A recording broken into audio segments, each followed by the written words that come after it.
Hi, I'm Rachel de la Fuente. I'm author of the upcoming Exalted Bloodline series, the first book of which, The Most Special Chosen, will be available on March 3rd of next year. For those of you coming from my blog, you're aware that I've had a author spotlight series going for a little while now. And a couple days ago, I got the chance to interview Josh Matthews, author of the Hellgate saga, for my first video spotlight. If you haven't already taken a look at his author spotlight on my blog, I suggest you do so. The link is in the description box below. And give it a quick read because this video is meant as a supplement to that interview, not as a replacement for it. So go ahead, give the video a pause, go and read the text spotlight, and come back and watch the video. With that out of the way, I hope you enjoy his interview. So I want to start with saying thank you for taking time to, film the interview with me and answer my interview questions. Well, thank you for giving me the opportunity. Of course. We have to help each other out, make sure everybody can find out about the different books. Right. So you mentioned your most recent novel is Hellgate.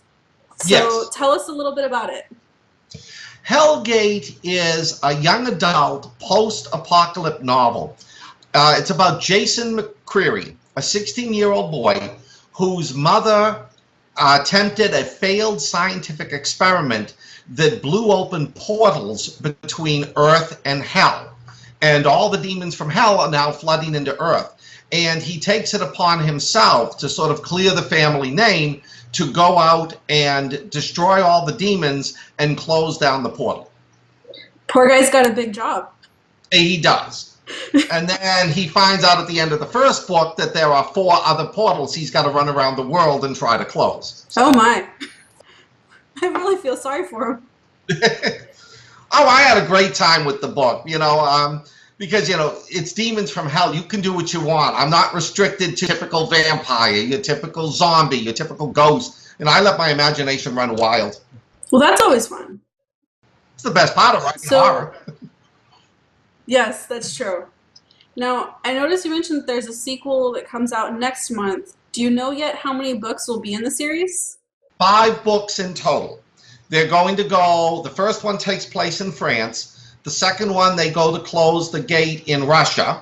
Third one, which has finished and went to the publisher, they're going to go to China. The fourth book, which I'm writing now, they go to Japan. And then the last book, they go to the United States. Okay. So I imagine you had to have done a lot of research for these. I did. I tried to make the science in it as accurate as possible. A lot of the places that occur in the book I've actually visited at one time or another in my career. So I bring a lot of that to the book. I was there, I've seen this place, but yeah, there's a lot of research. Right now, I'm researching hell, the fallen angels, what hell would look like. So I'm probably giving away the fact that in the 5th book they actually enter hell. But. Well, I think we can figure out that kind of has to happen at some point. Oh, yes. Closing the hell gates. Yes. So you did mention that you'd rather have your books filmed for a series of movies rather than TV. Would you prefer the more typical 1 book per movie, or would you prefer the new trend that seems to be catching on of separating each book into 2 movies? I would prefer 1 book, 1 movie, because each book itself takes place. For example, Hellgate 1, they travel to Russia, and at the end of the book, they're still in Russia. 3rd book, they're going to travel to China. At the end of the book, they'll still be in China. I don't like the idea of splitting that plot line into 2 separate movies. I think, by the time the second movie comes out, you forget a lot of the first one. That's fair. So you also wrote in your interview that if you could choose any superpower, you would pick the ability to control people's minds. Yes. Do you really think you'd stick with just book-related activities? Oh, no, never. Yes, you want to sell me that Maserati for $1. I would not, I would be, the police would be down my house every day. All right, give it back. Yeah, but then the easy part. No, you don't want to take this back. No, officer, I wasn't doing 80 in this 35-mile-an-hour zone. There you go. Yes, Yeah, daughter, you want to go to school this morning. yes, there you go. Yeah, I think most of us would probably end up using any superpowers for nefarious purposes. Oh, of course. But it's the fun part, That's what right? a superpower is for. Yep. Now, you mentioned if you won the lottery, you'd do the adult thing. You know, I'd do that too. It's important to take care of the important stuff first, but that after Exactly. you finished adulting, you'd buy some more toys. What kind of toys? I love collecting the figurines. I collect zombie figurines. I collect them for movies. The Thing from the 1982 version. I love that movie. I would collect all sorts of. I'd collect the models. I'd go back. One of my dreams is to buy every issue of Famous Monsters of Filmland. I loved that series as a kid. I read it all the time. It's what formulated my love for horror and for monsters. And my family and I would just travel around the world. I would celebrate every book being written by going to a different European country.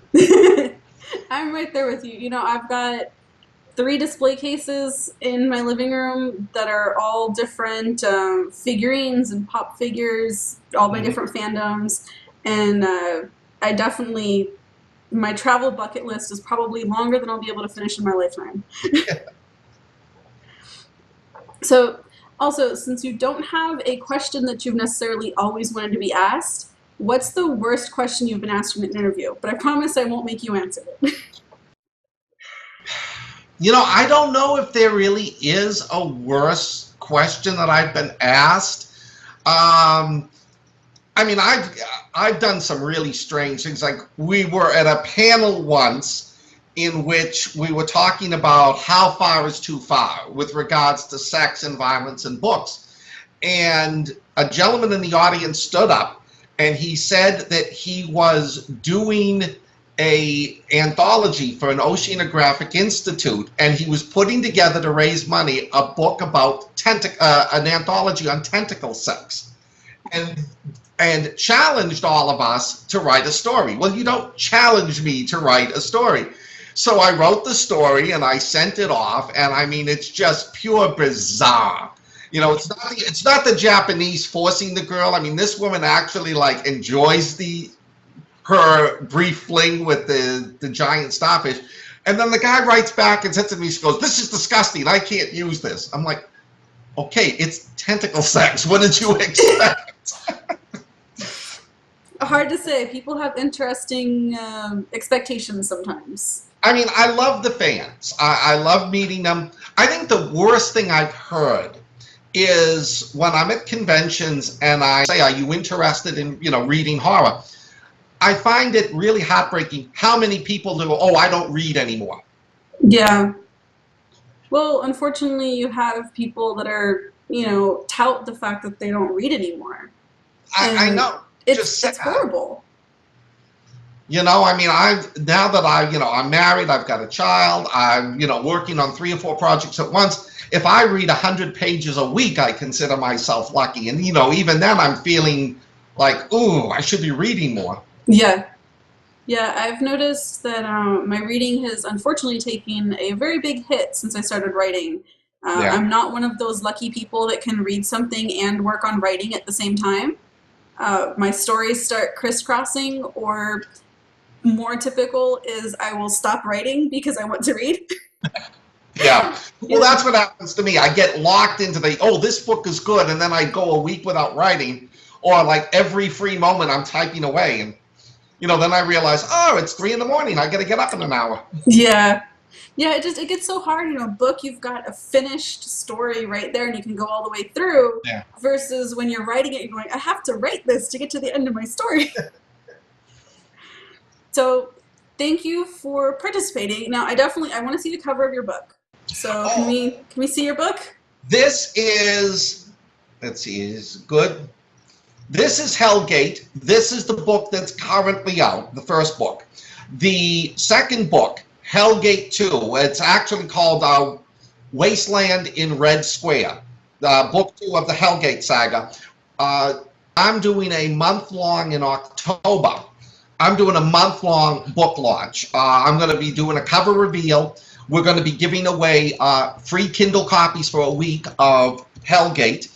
And I'm also going to be doing several contests in which I'll be giving away, first I'm going to be giving away a few signed copies of Hellgate. And then near the end of the month, we're going to have a bigger contest where I'm giving away a couple of bags of swag. But I'm not revealing what I'm giving away until later. So you have to go, you have to be at the book launch, and you have to know, you have to be reading every day to see what's going on.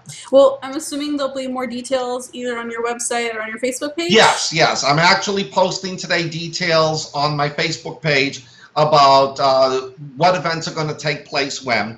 October 21st, I'm having a 12-hour event where a lot of other Burning Willow Press authors are going to be coming on, and they're going to be hosting my website for the day. Okay. So it really is a great opportunity. You know, if you're already a fan of mine, great. If you're not sure, if you haven't read me, you get to come on, see what I'm like. But you get to meet so many other of the excellent writers at Burning Willow Press.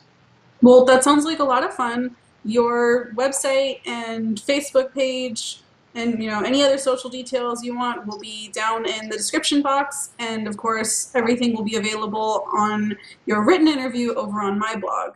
So Great. do you have any last things you'd like to say? To all my fans, if you like the first book, the second book is an even bigger roller coaster ride. And, to all the aspiring writers out there, keep on writing. Never give up. Just keep on doing it. Sooner or later, if you're good at the job, if you're good at the craft, sooner or later you're going to get published. Well, great. Thank you very much. I really appreciate your time. Thank you, Rachel. You have a good day. Thanks, you too. Bye-bye. Bye. All right, that was Josh Matthews. Have you read the first Hellgate? Did you like it? Leave me a comment down below and let me know what you think. Be sure to check out his newest book, Wasteland and Red Square, coming out October 21st from our publisher, Burning Willow Press. His social media information, as well as my own, will be down in the description box, so feel free to check out all of our various channels. And keep an eye out for my future video spotlights. Thanks. Bye.